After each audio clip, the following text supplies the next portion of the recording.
As long as one functions on craving and desires, they multiply, which causes further mental agitations and stress. Instead, with the help of the intellect, one must channelize these desires to a higher ideal, towards an unselfish cause in life.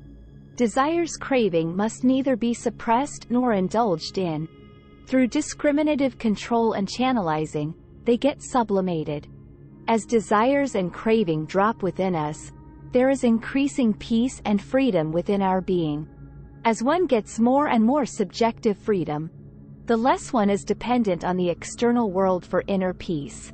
This everlasting freedom which lies right within the core of our heart, we search in vain in our outward experiences.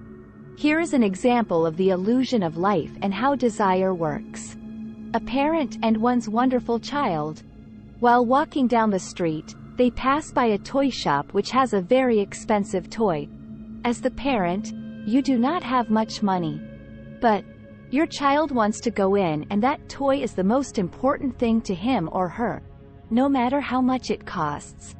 However, as the parent, spending the money in order to have better food, medical care and education is far more important than wasting it on a toy. After a hard decision, the parent decides to buy the toy. Tomorrow at home, though, the toy is all in pieces and broken. Then one's child absolutely does not want it.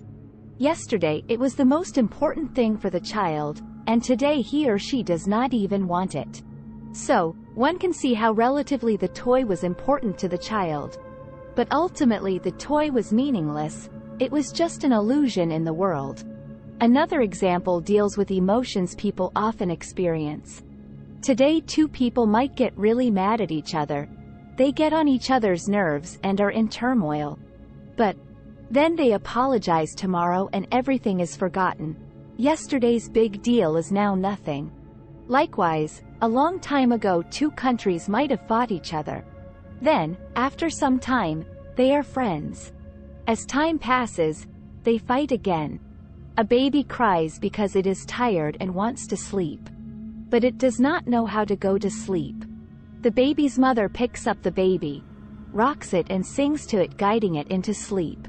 The baby knows it needs something but does not know how to get it, and so just keeps crying. In the same way, man just keeps running after desires, knowing he needs something, but to settle his mind he does not know what to do. A child is born out of craving. The craving of the child is to be born because of its craving to be. Thus, when a child says to their parents, "I did not ask to be born," then that is wrong, because the child had the craving to live, therefore it was born. People think that the child that is newborn is fresh, but they forget that they have lived before. Everyone is born for their own reasons according to our karma. We are not born to fulfill our parents' expectations. An old lady lost her needle in her cottage. It being dark inside, she went out under the street lamp to search for it. So it is the case with most of us. We search externally while the kingdom of heaven lies right within us. Discover it. That is the secret of happiness, that's the secret to freedom. Just as the street lights cannot provide light in the house, in the same way one cannot look outwardly and expect to have a bright life. Just as the lamp needs to be lit inside the house, one needs to look inside oneself. A man will not be free from his worries and anxiety. Even if he dies, he will simply move on to another place where he will continue his duties and keep his worries. The only way a man can be free from his worries is the non-indulgence of desires and the hankering for people and objects. For instance, if one wants to go to Paris, then first of all they need a desire to want to go. Then they need a means to get there, i.e. a plane ticket. In the same way, if one wants to be born in a state of freedom, first you need a desire to be born, and then you need good karma, the means to get there. A monkey puts his hand into a metal box that contains a banana, but he cannot get his hand out whilst holding the banana. If the monkey lets go of the banana, it can escape, otherwise it remains caught. Even though there are plenty of other bananas in the forest, it will not let go of this banana. In the same way, people will not let go of things even if the things make them suffer.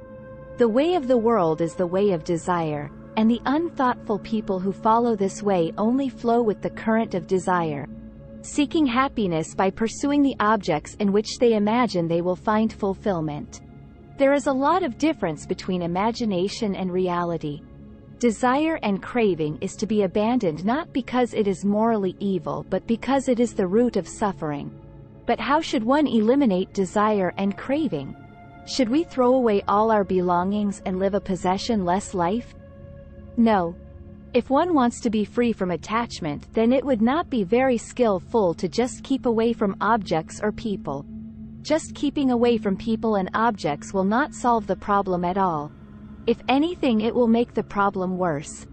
If we keep thinking we own something, then we will think it is our responsibility if it goes wrong. So the right view is that we don't own your reputation, our children, car, body, so don't worry about them.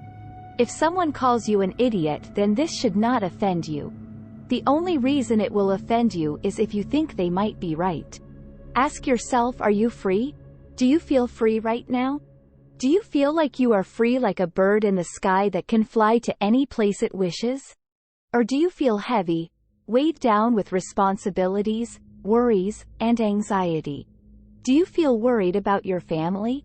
Worried about children, husband, wife, or friends? Are you anxious about going someplace or buying something or selling something? Are you worried about your future or haunted about your past? Can you really hand on heart say you are truly free? If no, by the definition of the world, we go in circles.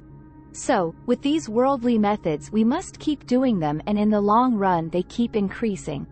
Right now one drinks only 1 cup of coffee, but next month one needs 2 cups. But soon that coffee is not enough. One must smoke a cigar with it. Later on, even that is still not enough to be at peace. The end result becomes very, very demanding. This is how desire leads to addiction, and then we are simply caught too deeply to get out easily. Desire is tension. You desire and you become worried. You look at a beautiful man or woman and a sudden desire arises. We look at a beautiful house and you want to possess it. We look at a beautiful car just passing by our side and we want to be in it. We want to drive it. A desire has come in, and with the desire mind becomes worried. How to get it? What to do to get it? The mind becomes frustrated or hopeless or hopeful, but it is all dreaming. Many things can happen. When desire is there, you are disturbed. The mind is shattered into fragments. And many plans, dreams, projections start. You become mad. Desire is the seed of madness. Attachment or desire has nothing to do with the senses. It is the mind that controls the sensors. For instance, when seeing a cake with the eye, is it the eye that wants to eat the cake? No. It is the mind that thinks about the cake and how it tasted last time you ate it. The mind then controls the hands and arm to keep eating the cake.